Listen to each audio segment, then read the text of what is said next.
Propiedades coligativas. A continuación presentaremos la práctica que corresponde a propiedades coligativas, en donde presentaremos los objetivos, el marco teórico, conclusiones y el procedimiento hecho en el laboratorio. Materiales de laboratorio: varilla de vidrio, termómetro, tubo de ensayo con corcho, pinza para tubo de ensayo, pinza de beaker, balón aforado, benceno, cámara de gas, estufa digital. Introducción. Las propiedades físicas de las disoluciones presentan diferencias con respecto a las del disolvente puro. Por ejemplo, el agua pura se congela a 0 grados centígrados, pero las disoluciones acuosas se congelan a temperaturas más bajas. Un claro ejemplo es cuando se adiciona etilenglicol al agua del radiador de los automóviles como anticongelante, para bajar el punto de congelación de la disolución. Esto también hace que el punto de ebullición de las disoluciones se eleve por encima del agua pura, lo que permite el funcionamiento del motor a temperaturas más altas. Objetivos. Primero, reconocer experimentalmente el cambio que se produce en el punto de ebullición de una sustancia líquida cuando se disuelve en ella un soluto no volátil. Segundo, reconocer experimentalmente el cambio que se produce en el punto de congelación de una sustancia cuando se disuelve en ella un soluto no volátil. Tercero, aplicar la propiedad coligativa del descenso del punto de congelación para la determinación de la masa molecular de una sustancia desconocida. Para empezar este laboratorio se debe tener en cuenta que la temperatura de ebullición del agua es de 100 grados centígrados a una presión de 1 atmósfera, pero en la ciudad de Pasto la presión atmosférica es menor. Encontramos la presión atmosférica para determinar el punto de ebullición del agua en esta ciudad. La presión atmosférica consultada en Pasto es de 564 milímetros de mercurio y con la siguiente ecuación se determinó que 564 milímetros de mercurio son igual a 564 torriceles. Utilizamos la ecuación de delta P para más adelante encontrar el punto de ebullición del agua en esta ciudad. El resultado de la fórmula de delta P fue 196 milímetros de mercurio y la variación en T por delta P fue igual a 10 milímetros de mercurio. El factor de corrección del punto de ebullición por cambio de la presión en un líquido polar, cuya temperatura de ebullición es 100 grados centígrados igual a 0.370 grados centígrados, y encontramos la temperatura de ebullición en la ciudad de Pasto para el agua que fue igual a 92.7 grados centígrados. Ensayo 1. Hervir 100 ml de agua en un beaker. Registrar la temperatura cada 2 minutos, hasta que la temperatura alcance los 80 grados centígrados. Posterior a ello, registrar los datos cada minuto, con el fin de determinar la temperatura de ebullición del agua. Cuando el agua alcance la temperatura de ebullición, esta será constante con el tiempo. Se calienta el agua pura en un beaker. Se observa que su temperatura al minuto 15, 16 y 17 es constante. Esto nos quiere decir que ha llegado a su punto de ebullición a 92 grados centígrados. Podemos observar en la gráfica que el agua está a temperatura ambiente a 20 grados centígrados. Después de 2 minutos la temperatura aumenta a 30 grados centígrados y así sucesivamente hasta llegar a una temperatura constante a partir del minuto 15 en adelante. Ensayo 2. Preparar 100 mililitros de una disolución de sacarosa 0,01 y 0,02 molar. Hervir cada una de las disoluciones para determinar nuevamente la temperatura de ebullición del agua con el soluto. Antes de la práctica se puede inferir cómo será la temperatura de la disolución, agua y soluto, con respecto a la temperatura de ebullición del disolvente puro, agua. Para el ensayo 2 se realizó anteriormente los cálculos para determinar los gramos de sacarosa. Además se calculó las moles de soluto sacarosa y el cambio de temperatura de ebullición del agua con soluto sacarosa respecto al agua pura.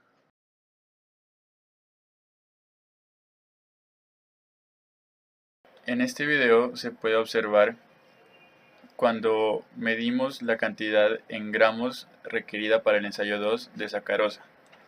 Era necesario medir 0,34 gramos y 0,68 gramos para que el resultado del experimento sea exitoso. Como en primera instancia la cantidad de soluto se excedió, hubo la necesidad de remover un poco.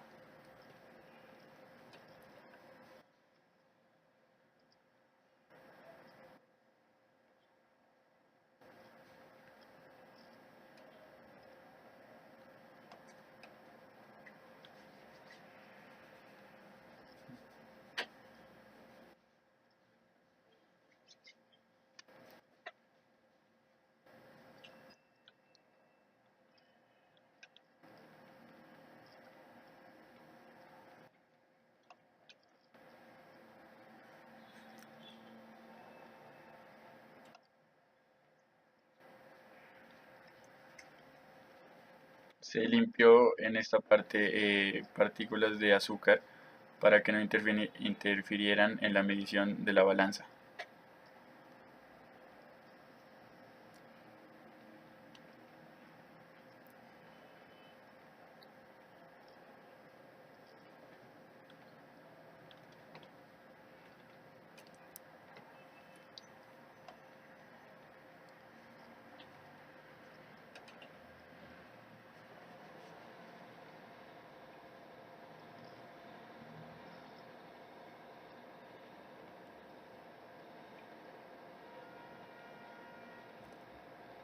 Finalmente se llegó a la cantidad de azúcar requerida. Se mezcló con un poco de agua para que se pudiera hacer el ensayo.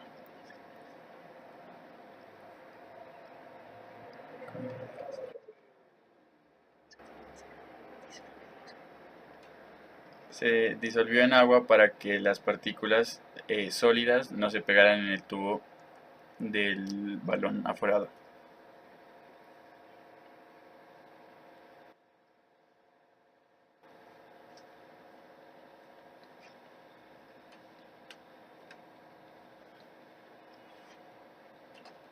Y posterior a ello se llenó el resto del balón de aforo con agua hasta 100 mililitros.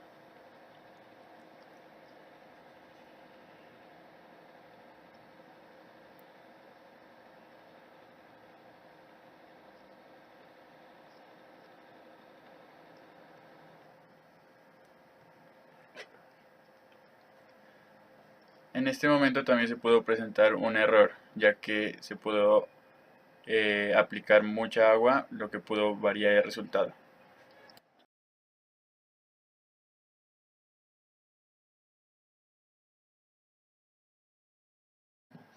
Se aprecia en la gráfica que el agua más 0.34 gramos de sacarosa, su temperatura ambiente era de 22 grados centígrados.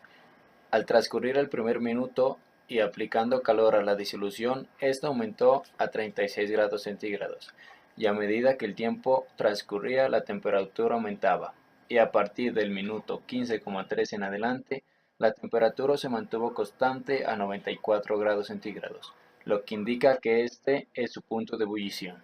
Este ensayo es igual al anterior, solo que se utilizó el doble de sacarosa. Por esta razón, al aumentar el soluto, su tiempo y su punto de ebullición aumentaron a 17 minutos y 98 grados centígrados respectivamente. A partir de este minuto, la temperatura se mantuvo constante. Ensayo 3. Determinación del punto de congelación del disolvente puro. Llene hasta la mitad un beaker de 100 mililitros con hielo para preparar el baño de hielo. Posteriormente tome un tubo de ensayo y deposite en él aproximadamente 2 mililitros de benceno. Registre la temperatura inicial del benceno. Al cabo de un rato comenzarán a aparecer cristales de benceno. Señalar en las anotaciones de temperatura y tiempo el primer dato a partir del cual se observa la aparición de cristales. Dejar reposar el benceno para que vuelva a su fase líquida a temperatura ambiente. En este video se observa la medición de la temperatura de congelación del benceno puro, donde se observó la formación de cristales al minuto 3 a una temperatura de 6 grados centígrados.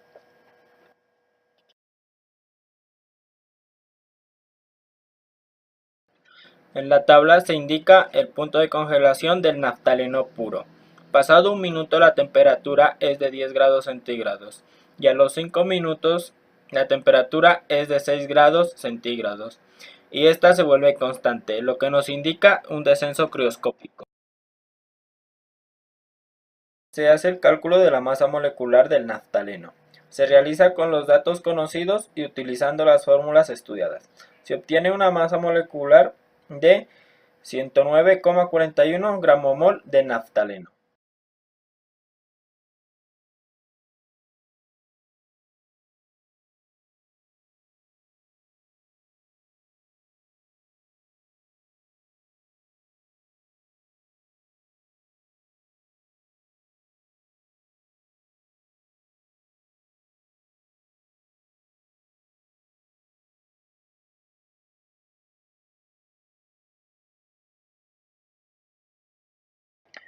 En esta tabla se observa el punto de congelación del benceno más naftaleno, donde al minuto 3.13 la temperatura fue de 4 grados centígrados, siendo constante de ahí en adelante, lo que indica el descenso crioscópico.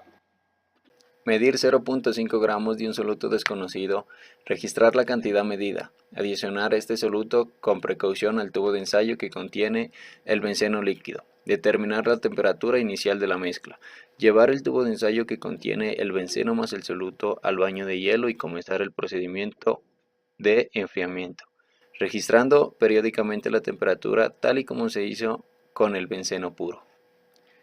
Para calcular la masa molar del soluto orgánico desconocido se utilizó el siguiente procedimiento. Análisis de resultados.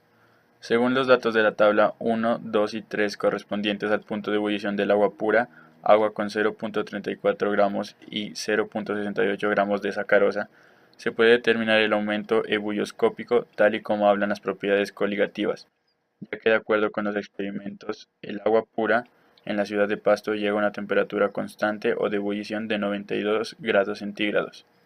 Al aumentar soluto su temperatura debe aumentar y esto se ve reflejado, ya que al disolver 0.34 gramos de sacarosa, la temperatura de ebullición aumenta 2 grados centígrados a 94 grados. Y al seguir aumentando la cantidad de soluto a 0.68 gramos, la temperatura aumenta 6 grados centígrados, llegando a 98 grados. También se puede determinar que entre menos soluto, la disolución se va a ebullir a una menor cantidad de tiempo. El error entre la temperatura teórica y experimental se puede presentar por el lugar donde se realizó el experimento, ya que el campus Albernia se encuentra a las afueras de la ciudad, a una altura diferente de lo que está el resto de la ciudad. Es por esto que el error presentado es mínimo y coherente y nos permite concluir que el experimento fue un éxito. La temperatura de ebullición varía según el lugar. Esto ocurre debido a la temperatura de ebullición de un líquido depende de la presión atmosférica, ya que la presión atmosférica es una fuerza que actúa sobre un fluido presentando una resistencia al cambio de fase, ya que a mayor presión atmosférica se tiene que calentar el líquido a una mayor temperatura para lograr el cambio de líquido a vapor. Y caso contrario, a menor presión atmosférica es menor la temperatura a la que hay que calentar el líquido para que ebulla. Según la tabla 4 y 5 correspondientes al punto de congelación del benceno puro y la otra con soluto naftaleno, se puede afirmar el descenso crioscópico de la disolución, como dicen las propiedades coligativas. Cuando se le agregó soluto naftaleno al disolvente puro benceno, la temperatura de congelación disminuyó 2 grados centígrados. A diferencia de los anteriores ensayos, el tiempo en el que se demora la formación de cristales en los dos experimentos es similar. El error presentado en el cálculo de la masa molecular del naftaleno se pudo presentar en el momento de pesar la sustancia o en la realización del cálculo al ignorar décimas de resultados. Pero según la tabla los resultados entre temperatura experimental y teórica del benceno son similares y la temperatura del benceno más naftaleno es menor que la del disolvente puro, es decir que el resultado obtenido fue el esperado. Conclusiones. Al calcular, el agua pura está en su punto de ebullición que es de 92 grados centígrados, notando que en el ensayo se realizó muy bien, porque en la ciudad de Pasto el punto de ebullición del agua es de 92.7 grados centígrados. Se puede decir que el experimento arrojó un error relativamente mínimo. Al realizar este experimento, se notó que entre más sacarosa se le añada al agua pura, la temperatura de ebullición va a ser mayor, dando a conocer que la relación entre estas dos es directamente proporcional. El punto de congelación que alcanzó el benceno se produjo cuando la energía cinética de las moléculas se hace menor a medida que la temperatura disminuye. El aumento de las fuerzas intermoleculares de atracción y de descenso de la energía cinética son las causas de que el benceno haya cristalizado. Puede notar que al añadirle 0.5 gramos de soluto, este hace que la temperatura de congelación del benceno sea menor que cuando éste se encuentra solo. Esta relación es inversamente proporcional. El punto de congelación del benceno más naftaleno dependerá del benceno y de la molalidad del naftaleno. A mayor molalidad de un soluto, el punto de congelación será inferior.